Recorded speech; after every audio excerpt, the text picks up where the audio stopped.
Pemirsa, berikut kami hadirkan sorotan berita 1 terkait dengan produktif bekerja dan berkarya di negeri sendiri yang akan dibawakan oleh rekan Anissa Fauzia berikut ini. Ya, pemirsa, tagar kabur aja dulu mendadak riuh di jagat maya media sosial ramai dengan konten yang memotret kehidupan diaspora sukses di negeri orang dan membuat warga di dalam negeri ini tergiur. Lantas, apakah selek itu hidup dan bekerja di negeri orang? Bukankah peluang untuk produktif di negeri sendiri masih terbuka lebar?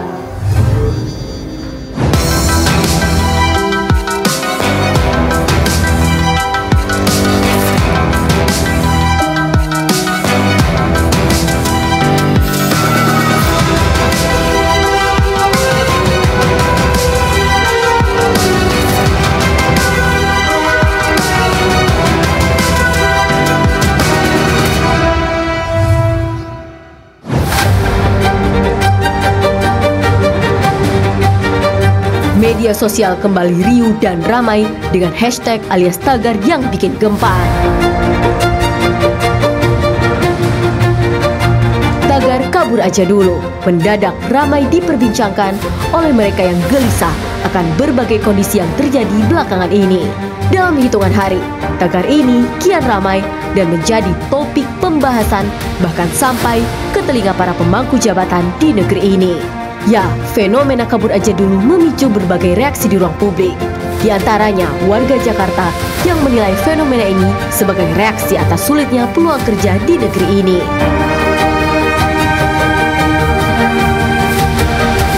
Ada sih maksudnya dengan kerjaan yang di sana kan nggak mematok usia ya kalau nggak salah kan. Bahkan kerjaan yang kayak misalkan di sini seharusnya sudah pensiun tapi di sana masih bisa kerja dengan salary yang gede. Misalkan cuma yang kayak bersih-bersih aja kan di sana gede ya, gede gitu gajinya gitu, beda banget sama di sini. Di sini kadang nggak sesuai ya kayak kinerja kita sama pendapatan yang dikasih sama perusahaan. Saya juga susah nih ngelihat sekarang cari kerja di Indonesia ya, dan setahu saya di Jepang sekarang juga banyak yang cari kerja karena mereka kalau nggak salah penduduknya juga kurang gitu, kalau nggak salah lagi down gitu kan. Jadi kalau memang orang-orang mau nyari taraf hidup yang lebih baik di luar dan di sini kita nggak bisa dapet, ya kenapa enggak gitu. Berbagai unggahan diaspora Indonesia yang bekerja di luar negeri dan berhasil meraih kesuksesan ternyata menjadi tolak ukur sebagian warga yang hendak bekerja di luar negeri. Namun, menjalani kehidupan di luar negeri tak selamanya indah seperti yang diunggah di media sosial. Joseph Wijaya misalnya, salah satu diaspora Indonesia yang pernah menimba ilmu dan bekerja di luar negeri menceritakan pengalamannya.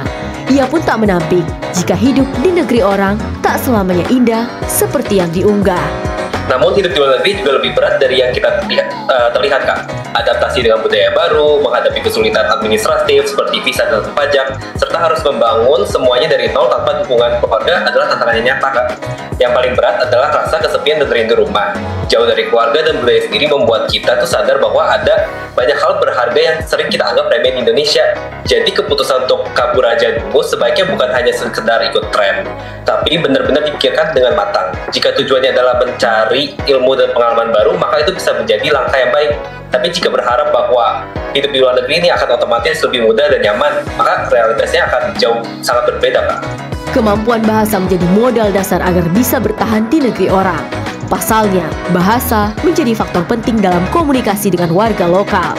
Selain itu, kemampuan diri juga menjadi penting agar bisa bersaing di negeri orang. Masyarakat jangan gampang tergoda dengan iming-iming gaji besar seperti yang dialami 46 WNI korban tindak pidana perdagangan orang di Myanmar. Mereka menjadi korban perdagangan manusia dan dipekerjakan sebagai operator dan penipuan judi online alias scamming.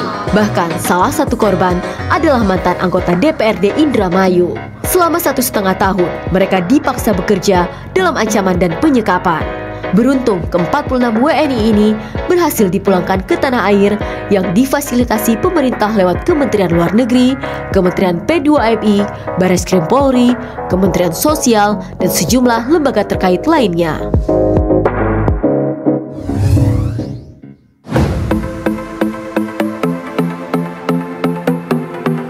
Fenomena kabur aja dulu yang jadi perbincangan hangat di jagat maya ternyata benar-benar sampai ke telinga pemerintah.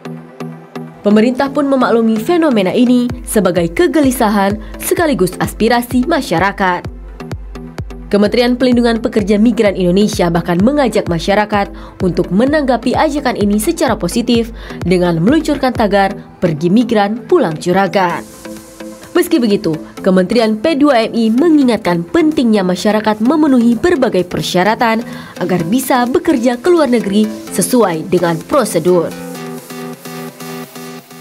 Tagar Kabur Aja Dulu ini harus kita pahami sebagai kegelisahan di anak-anak muda kita, dan yang juga kedua adalah sebagai aspirasi dari mereka, dan tentu sebagai pemerintah kami tidak bisa denial begitu saja terhadap tagar ini, tapi kami harus merespon itu menjadi sesuatu masukan. Karenanya, Kementerian P2MI menggandeng utusan khusus Presiden bidang pembinaan generasi muda dan pekerja seni Raffi Ahmad, serta influencer Vicky Naki untuk mengajak masyarakat lebih bijak dalam menanggapi ajakan tagar kabur aja dulu. Sebab bekerja atau berkarya di luar negeri tak seindah yang terlihat di media sosial. Kalau misalnya oke, mau kabur nih, positif, prosedural gitu kan. Karena banyak banget yang pergi itu non prosedural gitu kan, yang jadinya ya kita udah lihat banyak berita ya, berita-berita yang sangat-sangat tidak bagus tentang pekerja migran kita yang ada di luar negeri yang diperlakukan ya begitulah, tidak baik, sangat-sangat tidak baik gitu. Sementara itu, Menteri Ketenagakerjaan Yashirli tak mempermasalahkan masyarakat yang ingin bekerja di luar negeri. Menteri Ketenagakerjaan meyakini masyarakat bisa mengasah keterampilan dan pengalaman di luar negeri. Bahkan, ia melihat fenomena ini sebagai tantangan bagi pemerintah untuk memastikan hadirnya lapangan kerja yang lebih baik. Semangatnya itu adalah untuk meningkatkan skill, kemudian melihat memang ada peluang kerja di luar negeri, kemudian kembali ke Indonesia bisa membangun negeri, ya masalah. Tapi ini tantangan buat kita. Kalau memang itu adalah terkait tentang aspirasi mereka, ayo pemerintah create better jobs, ya itu yang kemudian menjadi catatan. Pemerintah terus berupaya agar lapangan kerja yang tersedia bisa mendorong produktivitas pekerja di dalam negeri. Persoalan upah yang masih menjadi masalah tak bisa dipungkiri pula menjadi salah satu faktor kegelisahan warga. Namun, dorongan untuk bisa bekerja maupun produktif di negeri sendiri bisa menjadi tantangan sekaligus solusi di tengah kondisi saat ini.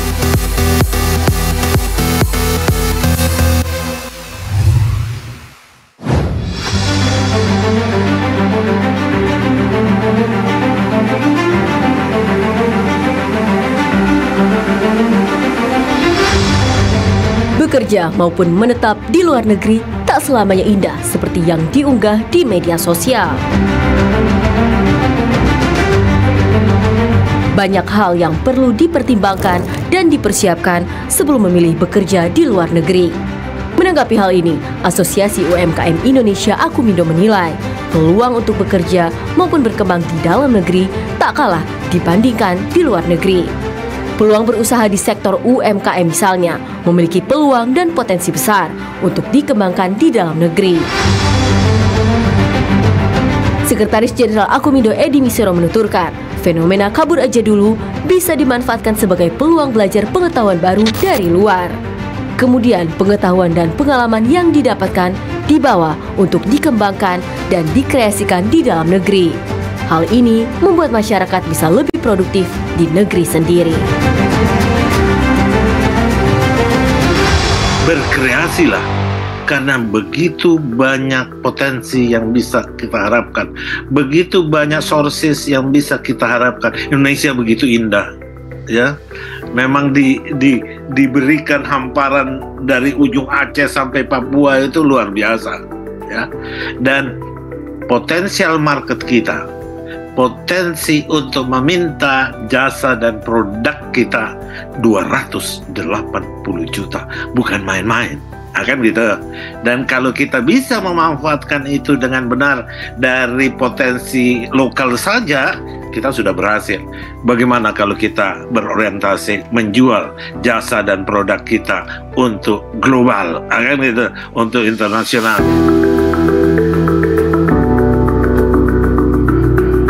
Ya, potensi pasar lokal menjadi global ini telah dibuktikan oleh warga yang pernah berpikir untuk mengadu nasib sebagai pekerja migran Indonesia di Arab Saudi. Mardawati namanya, wanita asal Lombok Tengah, Nusa Tenggara Barat ini menjadi pengusaha lokal yang sukses menembus pasar global. Usahanya pun berkembang dari yang sederhana menjadi mendunia. Tak ayal, hal ini membuat Desa Batujai, Kecamatan Praia Barat, Kabupaten Lombok Tengah dikenal sebagai salah satu pusat kreativitas UMKM di Indonesia. Produk unggulannya yakni sambal bawang girang. Siapa sangka rasa pedas sambal bawang ini menjadi peluang yang menjanjikan. Mardawati pun tak menampik keterbatasan ekonomi menjadi pendorongnya untuk bisa lebih produktif di negeri sendiri. Dengan modal awal sebesar Rp100.000, ia kini sukses merambah pasar Timur Tengah. Dan modal awalnya cuman 100.000 waktu itu, Pak. Oh, ini ke Jogja, Jakarta, Malang, Bandung, ke Bekasi. Luar daerah ya? Iya. Kalau keluar negeri ada? Keluar negeri ada, tapi kita paket ke Jakarta dulu, baru nanti diprosesnya di sana. Kemana kalau keluar negeri? Ke Qatar. Ke Qatar. Iya, ke Qatar, ke Yaman. Kisah sukses Mardawati ini menjadi bukti bahwa produktif di negeri sendiri bukanlah hal mustahil. Modal kecil bukanlah penghalang untuk bisa berkarya hingga menciptakan lapangan kerja. Dengan tekad, ketekunan, keberanian, serta inovasi, peluang berkembang dan lebih produktif di negeri sendiri terbuka lebar.